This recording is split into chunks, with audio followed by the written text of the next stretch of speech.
सभी को मेरा सादर प्रणाम। आज हम पढ़ रहे हैं वर्ण व्यवस्था क्या है। तो इसका उत्तर है वैदिक परंपरा के अनुसार पहले वर्ण व्यवस्था बनाई गई थी कर्मों के आधार पर। जो जैसा कर्म करता था उसको वैसे वर्ण में माना जाता था।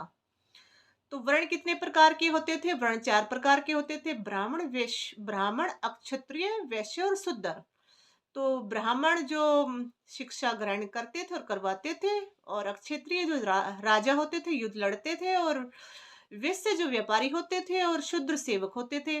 तो जो जैसा कर्म करता था उसी वर्ण में वो आ जाता था। जैसे कि रावण ब्राह्मण कुल में पैदा होने के बावजूद भी अपना आचरण गिरने के कारण आचरण गिराने के कारण ना वो एक ब्राह्मण रहे, ना एक क्षत्रिय रहे, ना वैश्य रहे, ना शूद्र रहे। लोग उसको क्या पुकारते थे? राक्षस। विश्वामित्र कौन थे? विश्वामित्र पहले एक राजा थे। राजा अक्षत्रिय होता है, लेकिन बाद में वैदिक शिक्षा ग्रहण करने के बाद वो ऋषि तव को प्राप्त हुए, लेकिन उसका पुत्र, ताज्जुब की बात है, उसका पुत्र एक शूद्र बन गया। कर्मों के उठने और गिराने के लिए ये उदाहरण है।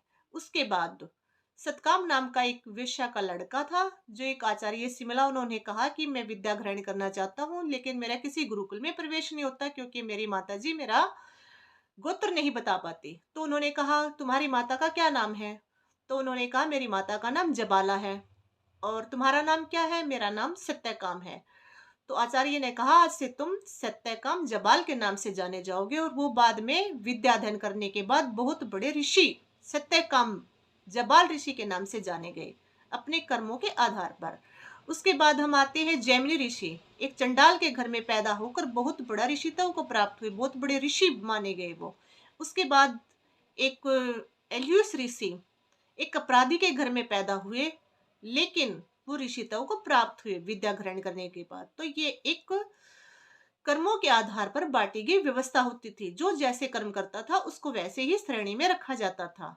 तो ये एक वर्ण व्यवस्था है, लेकिन आज के टाइम में जाति व्यवस्था में लोग बट गए हैं। कोई भी कैसा भी कर्म करे वो उसी जाति में रहेगा। तो ये आज की जाति है, और पहले वर्ण व्यवस्था होती थी जो कर्मों के आधार पर बनाई गई थी। तो ये इसका उत्तर है। सभी को मेरा प्रणाम।